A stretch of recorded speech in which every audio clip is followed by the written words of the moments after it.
नमस्कार, मी आरती तुम्हा सर्वांचं मनापासून स्वागत करते।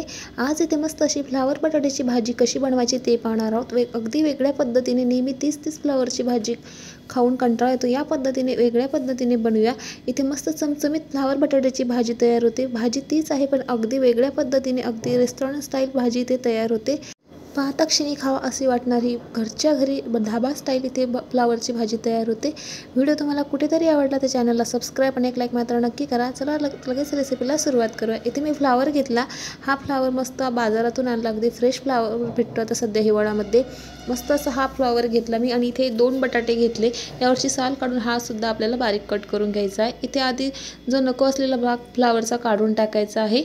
या पद्धतीने शक्यतो करून फ्लावर या पद्धतीने कट करायचा, समोरून कट करायचा ना, जेणेकरून त्याचे बारीक बारीक आणखी कण पडतात फ्लावरचे।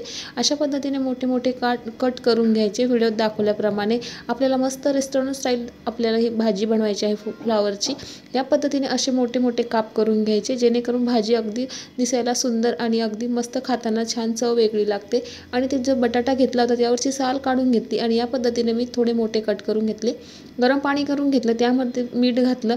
जो फ्लावर आहे तो गरम पाण्यामध्ये मस्त आपल्याला धुवून घ्यायचा। अशा पद्धतीने 1-5 मिनिटं यामध्ये फ्लावर ठेवायचा आहे, जेणेकरून त्यामध्ये कुठेतरी कीडक किंवा आळी असण्याची शक्यता असते, ती बाहेर निघते। अशा पद्धतीने नंतर वाटण तयार करायचं। त्यासाठी इथे मिक्सरचं भांडं घ्यायचं, त्यामध्ये 2 हिरव्या मिरच्या घालायच्या, 4 ते 5 लसणाच्या पाकळ्या घालायच्या, 1 चमचा धणे घालायचे, अर्धा इंच इतकं आलं घालायचं।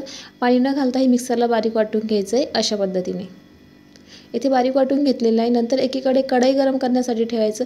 त्यामध्ये जे कढईमध्ये पळी असते त्या पळीने 2 पळे इतकं तेल घालायचं। तेल घालताना संपूर्ण कढईला लागलं पाहिजे, अशा पद्धतीने पसरट तेल घालायचं।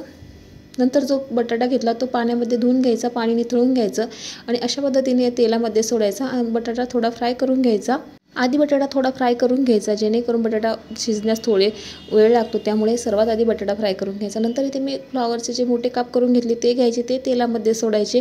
अशा पद्धतीने फ्लावरचे पण संपूर्ण पाणी निथळून घ्यायचं, जेणेकरून भाजीमध्ये पाणी पडणार नाही सुरुवातीला। नंतर चांगली परतून घ्यायची। अशा पद्धतीने थोडंसं मीठ घालायचं, जेणेकरून बटाटा फ्लावर लवकर नरम होईल।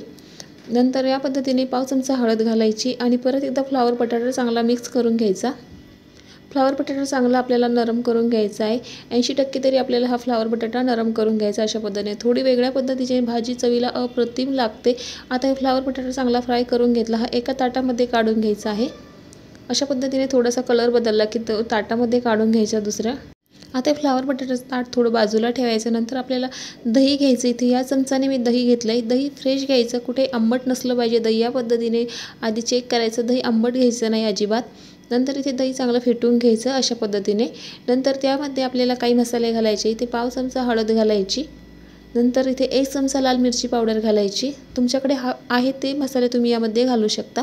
नंतर इथे 2 चमचे कांदा लसूण मसाला घालायचा। कांदा लसूण मसाला टेस्ट अगदी अप्रतिम होते आणि भाजीला तरीसुद्धा छान येते। आणि 1 चमचा गरम मसाला घालायचा आणि मस्त अशी ही मिक्स करून घ्यायचं। अशा पद्धतीने चांगले मसाले आणि दही एका दिशेने फिटवून घ्यायचे, सर्व दहीला मसाले लागले पाहिजे। नंतर एक कढई घ्यायची, त्यामध्ये तेल घालायचे, 1/2 चमचा मोहरी घालायची। मोहरी चांगली तडतडली की त्यामध्ये 1/2 चमचा इतकं जिरं घालायचं। जिरं मोहरी चांगलं तडतडली की त्यामध्ये जे वाटण तयार केलं होतं मिरची, आलं आणि लसणाचं ते घालायचं। नंतर जे फेटून घेतलेली पेस्ट तयार केली होती ती यामध्ये घालायची आणि चांगले परतून घ्यायची। दहीची पेस्ट यामध्ये घातली की नंतर या पद्धतीने तेल सुटते। नंतर त्यामध्ये 1 किंवा 2 टोमॅटो घ्यायचे, त्याची मस्त अशी प्युरी तयार करून घ्यायची। ती सुद्धा एकदा या तेलामध्ये सोडायची आणि चांगली अशी मिक्स करून घ्यायची। या भाजीला थोडं असं तेल जरा जास्त लागतं, मस्त भाजी तयार होते। आणि नंतर त्यामध्ये जे फ्लावर बटाटा आपण फ्राय करून घेतला होता तेलामध्ये तो यामध्ये घालायचा आणि भाजी चांगली परतून घ्यायची। मस्त अशी चमचमीत आपली भाजी तयार होते। बघू शकता एकदा मस्त अशी तर्री आलेली आहे भाजीला, अगदी एकदा परतून घ्यायची। नंतर त्यावरती बारीक कट केलेली भरपूर अशी कोथिंबीर घालायची आणि मस्त परत एकदा भाजी परतून घ्यायची। एकदा या पद्धतीने भाजी नक्की ट्राय करा।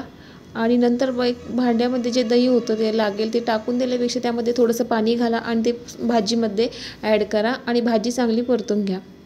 आणि नंतर चवीपुरतं मीठ घालायचं। ह्या भाजीला जास्त पाणी घालायचं नाही, भाजी आधी शिजवून घेतल्यामुळे भाजीला थोडंसं पाणी घालायचं, चवीपुरतं मीठ घालायचं, भाजी चांगली मिक्स करून घ्यायची आणि त्यावरती झाकण ठेवायचं आहे। थोडंच पाणी घालायचं, जास्त रस्सा झाला नाही पाहिजे याची लक्षात घ्यायची। आता 20% इतकी भाजी आपल्याला शिजवून घ्यायची आहे। इथे मस्त भाजी शिजवून तयार आहे, बघू शकता मस्त तर्रीबाज आपली भाजी इथे तयार झालेली आहे। आणि इथं मस्त चमचमीत रेस्टॉरंट स्टाईल आपली फ्लावर बटाट्याची भाजी तयार झालेली। भरपूर अशी बारीक कट करून कोथिंबीर घ्यायची, भरपूर अशी कोथिंबीर घालायची, मस्त चमचमीत इथे भाजी तयार होते। बघू शकता किती सुंदर, पाहता क्षणी अशी खावासी वाटणारी ही भाजी तयार होते आणि सुगंध म्हणसाल तर घरभर पसरतो, असं अगदी अप्रतिम ही भाजी तयार होते। एकदा नक्की ट्राय करा, मस्त चमचमीत इथे फ्लावरची भाजी तयार आहे। ही भाजी तुम्ही फुलक्यासोबत खाऊ शकता किंवा भातासोबत किंवा कुठल्याही भाकरीसोबत आणि चपातीसोबत सुद्धा खाऊ शकता। मस्त चमचमीत ही भाजी तयार होते, एकदा नक्की ट्राय करा आणि व्हिडिओ कसा वाटला कमेंट करून सांगायला विसरू नका। चमचमीत इथे मस्त अशी अगदी पाहता क्षणी तोंडाला पाणी सुटणारी ही इथे भाजी तयार झालेली आहे। किती मस्त अगदी तर्रीबाज भाजी तयार होते। मग मैत्रिणींनो, हा व्हिडिओ तुम्हाला कसा वाटला कमेंट करून सांगायला विसरू नका आणि हा व्हिडिओ जास्तीत जास्त शेअर करा। व्हिडिओ कुठेतरी थोडा जरी आवडला असेल तर चॅनलला सबस्क्राईब आणि एक लाईक मात्र नक्की करा। तोपर्यंत मस्त खा आणि स्वस्त रहा। धन्यवाद।